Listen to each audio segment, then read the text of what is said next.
Stories sell forever. Hi, I'm Brian Pombo. Welcome back to the Brian J. Pombo Live here in Grants Pass, Oregon, coming to you from the soon-to-be new office and headquarters of brianjpombo.com. Today, I'm going to introduce you, if you have not met, my plastic hand chair. I know it looks like it's made of concrete. That's why I got it. I love the look of it. It is hollow. It is nothing but plastic. There's a story behind the hand chair.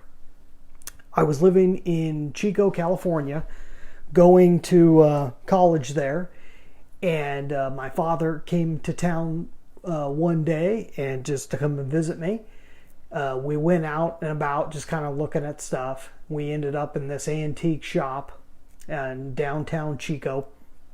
We started talking to the owner, and he was showing us on the outside, he had a whole lineup of these big plastic chairs that are shaped like hands. They all looked identical, except they were all made out of different colored plastic. So some of them were speckled and neon colors. And this one particularly looked like it was made of concrete, which is why I liked it. I don't even remember how much we paid for it, honestly. My dad bought it for me, but I remember it seeming really expensive for the time for a large chair shaped like a hand. But the owner had this big long story about it, and we didn't ask for a story, anything else. We were already interested in it. But for some reason, the story stuck in my head.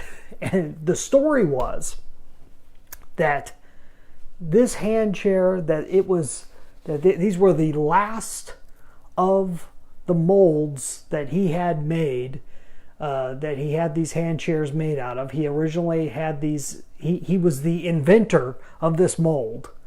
And that these hand chairs, and it was him and a partner, had a business where they were building out these hand chairs. And what they ended up doing is they ended up splitting up the partnership and ended up getting rid of the molds. And so these were the final molded hand chairs available. He more than likely would never make any more ever again. Not only that, he was going to be closing up shop pretty soon and probably moving away. He was pretty much done with the business, and so he was looking to get rid of these hand chairs. They were normally somewhere between double and 4 times the price of what we were getting it for. But this big long story all around this hand chair, 20 years ago, this thing was bought. That story is still in my head. I didn't want to hear the story. I wasn't interested in the story. I still remember what the guy looked like and his story about the silly hand chair. And for some reason, if for some reason I wasn't interested in it, yes, it would have caused some interest. Yes, it caused the concept that these were rare, that they were tough to find, that maybe quite possibly we were getting a good deal. All that you can say one way or the other could have been useful to us. Over time, you'll notice you could see these things just not anywhere. You could probably get them extremely cheap. They're probably manufactured in mass in China nowadays. But at the time, that guy had a story. I don't know whether the story was true, but it got stuck in my head. It still sells me on this thing. I'm still happy I have it. I've stuck with it long term. I find it comfortable, even though it's just made out of plastic. But the story sticks. You got to think about what the story is behind your product or service. Whatever you're trying to get out there, make sure there's a story attached to it or multiple stories.